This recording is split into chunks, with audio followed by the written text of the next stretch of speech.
بسم اللہ الرحمن الرحیم۔ السلام علیکم ناظرین، اس ویڈیو میں ایک ڈیسیجن جو سپریم کورٹ نے جاری کیا اس بارے میں ڈسکس کریں گے۔ یہ ڈیسیجن تھی یا یہ پٹیشن جو دائر کی گئی تھی، یہ ایک قتل کے مقدمے میں دائر کی گئی تھی کہ جس میں پولیس پارٹی نے ایک لڑکا جس کا نام محسن علی تھا، اس کو انکاؤنٹر میں مار دیا تھا، جو کہ پولیس کا موقف تھا۔ سغرا بی بی اس کی والدہ تھی محسن علی کی۔ اب جب پولیس نے مار دیا محسن علی کو، اور ایف آئی آر بھی پولیس نے ہی درج کروائی، جس میں بتایا گیا کہ محسن علی نے پولیس پارٹی پر حملہ کیا اور اس کے ساتھ دیگر ساتھی بھی تھے، اور ہم نے جوابی کارروائی کی، یعنی پولیس نے، اور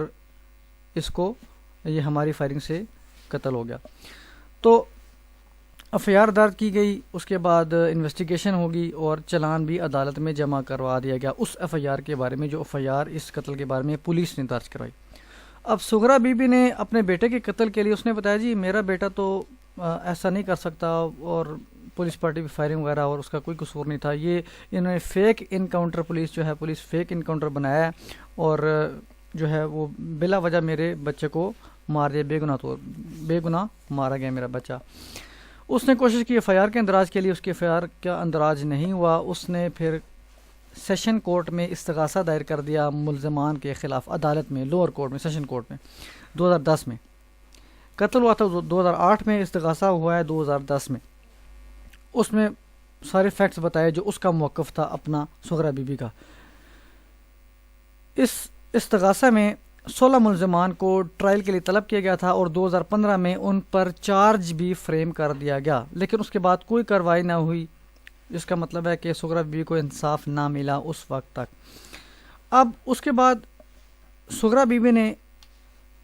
کرتے کرتے سپریم کورٹ تک جو ہے وہ آگئی اور کیس فائل کیا، اور اس میں ڈائریکشن مانگی کہ اس کی مدت میں اس کے موقف کے مطابق اس کے بیٹے کی قتل کی ایف آئی آر درج کی جائے۔ یہ کیس چلا، اٹارنی جنرل فار پاکستان پیش ہوئے، اور انہوں نے سپریم کورٹ کو بتایا کہ کوگنیزیبل اوفینسز کے ایک واقعے کے بارے میں صرف ایک ایف آئی آر درج کی جا سکتی ہے، اور اس کے بعد اگر کوئی انویسٹیگیٹنگ آفیسر کے سامنے کوئی موقف آتا ہے تو وہ 161 ضوابط یعنی ضابطۂ فوجداری کے تحت ہی بیان ریکارڈ کیا جائے گا۔ انہوں نے مزید بتایا کہ تفتیشی افسر قانونی طور پر پابند ہے کہ ہر زاویے سے مقدمہ کی تفتیش کرے، اور اس مقدمہ سے جڑے ہر اس موقف کو ملحوظ خاطر میں لائے جو اس کے نوٹس میں لایا جائے۔ اپنی تفتیش کے بعد وہ فائنل رپورٹ پیش کرے جو حقائق پر مبنی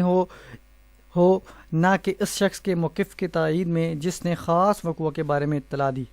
یعنی اٹارنی جنرل فار پاکستان کا کہنا تھا کہ یہ جو سغرا بی بی کا بیان ہے یا کسی کا بھی بیان ہے تو وہ 161 کے تحت درج کیا جانا چاہیے، ایک دیگر ایف آئی آر درج نہیں کی جانی چاہیے۔ اب اس کے بعد ایک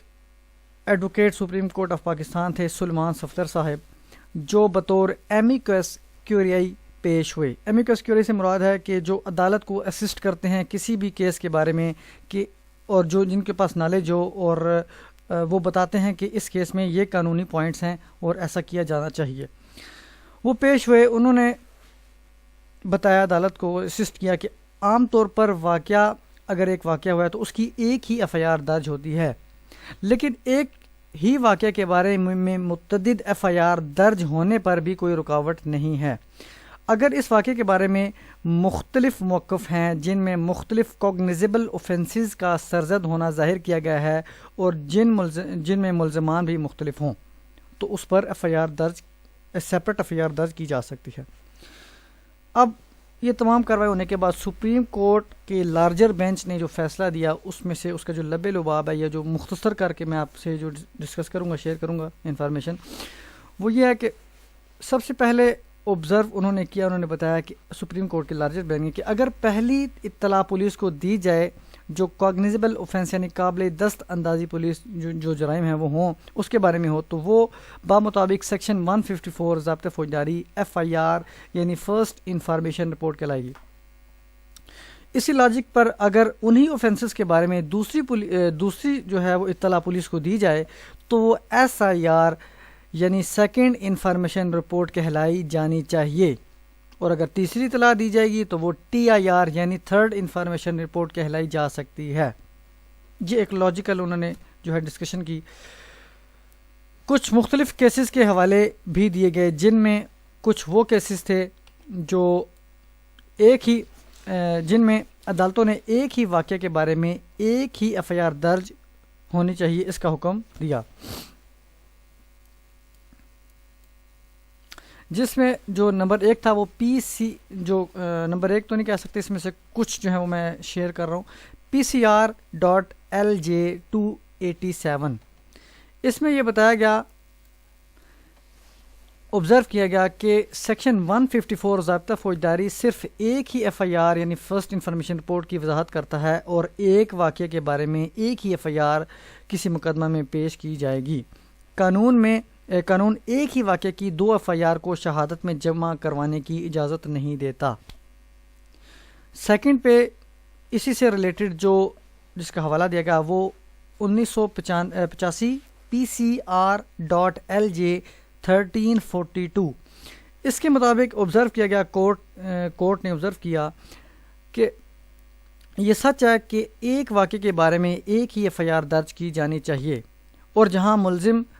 فریق کاؤنٹر ورژن رکھتا ہو تو پولیس یہ کاؤنٹر ورژن ریکارڈ کرے گی، اسی FIR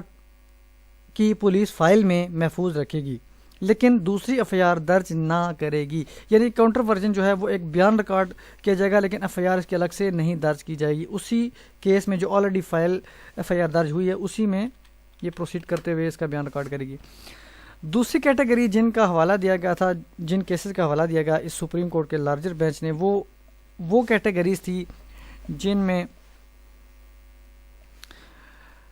مختلف ہائی کورٹس نے فیصلہ دیتے ہوئے ایک FIR کے اندراج کے بارے میں اسی واقعے کے بارے میں دوسری FIR درج کی جا سکتی ہے اگر اس میں کہانی مختلف ہو اور ملزم بھی مختلف ہوں۔ کچھ کیسز درج ذیل ہیں۔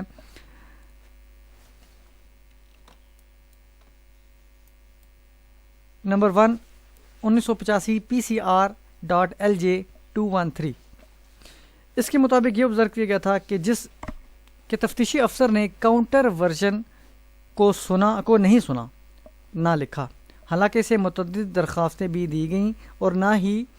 اس پر تفتیشی افسر نے کوئی تفتیش کی۔ آگے لکھتے ہیں جیسا کہ یہ کافی ہے کہ مسمات کریم بی بی کا موقف تفتیشی افسر نے نہیں لیا، اس طرح ASI نے دفعہ 154 ضابطہ فوجداری کی خلاف ورزی کی ہے، جس کے نتیجے میں یہ درخواست منظور کی جاتی ہے اور حکم دیا جاتا ہے کہ مسمات کریم بی بی کے بیان پر FIR درج کی جائے۔ یہ FIR کا اندراج کرنے کا آرڈر تھا جو کورٹ نے جاری کیا۔ اب سیکنڈ جو اسی سے ریلیونٹ ہی آرڈر ہے وہ ہے PLD 1997 کراچی 119، جس کے مطابق یہ آبزرو کیا گیا کہ اگر کہ کوئی ہارڈ اینڈ فاسٹ رول نہیں ہے کہ ایک واقعہ کے بارے میں متاثرہ فریق کی جانب سے دوسری FIR درج نہیں کی جا سکتی، لہذا پولیس کو ہدایت کی جاتی ہے کہ وہ FIR کا اندراج کرے۔ یہ تو ہو گئی FIR سے ریلیٹڈ۔ آخر میں جو جج صاحبان کا فیصلہ تھا ہے تو بہت لمبا فیصلہ تھا، لیکن اس میں سے جو شارٹ کر کے اس میں میں نے پوائنٹس لکھے ہیں وہ یہ ہیں۔ آخر میں جو قانونی حیثیت ڈکلیئر کی سپریم کورٹ کے لارجر بینچ نے، اس میں سے کچھ درج ذیل ہیں۔ ایک تو یہ تھا نمبر 1 پہ کہ دفعہ 154 ضابطہ فوجداری کے مطابق ایک FIR صرف فرسٹ انفارمیشن رپورٹ ہوتی ہے جو مقامی پولیس کو کوگنیزیبل اوفینس کے ارتکاب کیے جانے کے بارے میں دی جاتی ہے۔ کسی قتل کے ہونے کے بارے میں اگر کسی بھی ذریعے سے اطلاع دی جاتی ہے کہ فلاں گاؤں میں قتل ہوا تو اس صورت میں یہ اطلاع FIR کے اندراج کے لیے کافی اور ویلڈ ہے۔ ایک تو یہ انہوں نے آبزرویشن دی، اور ایک 4 نمبر پہ آبزرویشن یہ تھی کہ تفتیشی افسر کے تفتیش کے دوران تفتیشی افسر کسی واقعے سے متعلق مختلف افراد کے بیان ریکارڈ کر سکتا ہے۔ یہ بیان یا بیانات تفتیشی افسر کی جانب سے دفعہ 161 ضابطہ فوجداری کے تحت ریکارڈ کیے جائیں گے۔ اس مقدمہ کے بارے میں کسی بھی شخص کے نئے موقف سے دوسری FIR درج نہیں کی جا سکتی، یعنی سیم مقدمہ ہے تو کوئی اور دیگر شخص آ کے اپنا بیان دیتا ہے کہ ایسا ہوا تو وہ اس کا بیان ریکارڈ کیا جائے گا، لیکن FIR درج نہیں کی جائے گی اور اس بیان کو اسی مقدمے کی فائل میں سیو کیا جائے گا۔ نمبر 7 پہ ایک پوائنٹ جو ڈکلیئر کیا عدالت نے قانونی حیثیت کے حساب سے، وہ یہ تھا کہ تفتیش ختم ہونے پر رپورٹ زیر دفعہ جو 173 ضابطۂ فوجداری کے تحت عدالت میں جمع کروائی جاتی ہے، وہ جب جمع کروائی جائے تو اصل حقائق پر مبنی ہونی چاہیے جو تفتیشی افسر کو تفتیش کے دوران دریافت ہوئے۔ وہ یہ بات نہیں اس کو ملوث خاطر میں نہیں رکھے گا کہ فرسٹ انفارمنٹ نے کیا بتایا، جو ایف آئی آر کا اندراج کرتے وقت جس نے انفارمیشن دی اس میں کیا تھا،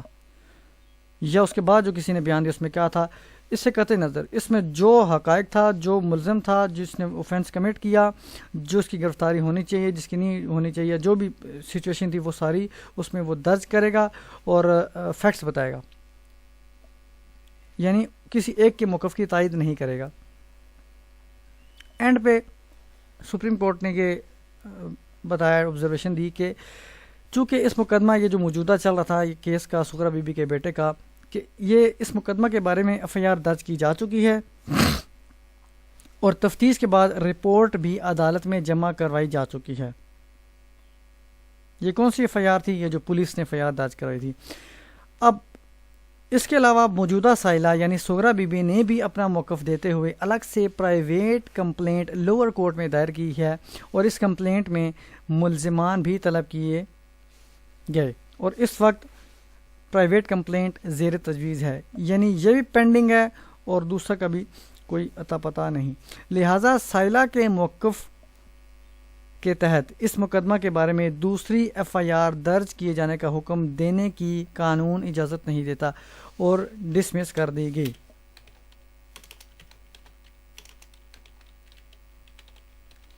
یہ جو ہے آبزرویشن دیتے ہوئے سپریم کورٹ کے لارجر بینچ نے اس کیس کی نوعیت کو دیکھتے ہوئے ڈسمس کر دی، کیونکہ پرائیویٹ کمپلینٹ بھی پینڈنگ تھی، اس کے علاوہ جو ایف آئی آر درج آلریڈی ہو گئی تھی پولیس کی جانب سے، وہ بھی جو چلان جو ہے وہ پیش کر دیا گیا تھا، تو اس وجہ سے سپریم کورٹ نے یہ فیصلہ جو ہے وہ دیا اور ڈسمس کر دی سغرا بی بی کی درخواست کو۔ اینڈ پہ ایک جو ان کا جو تھا آبزرویشن سپریم کورٹ کی، وہ یہ تھا کہ اس واقعے کو گزرے ہوئے 10 سال ہو گئے، لیکن ٹرائل کورٹ نے اس مقدمہ کے بارے میں کوئی پروگریس نہ دی، اور اس طرح کی تاخیر جو ہے وہ شاکنگ لگی سپریم کورٹ کو، تو لہٰذا ٹرائل کورٹ کو حکم دیا گیا کہ اگلے 4 ماہ کے اندر فیصلہ کرے اور سپریم کورٹ کے رجسٹرار کے پاس اپنی رپورٹ جمع کروائے۔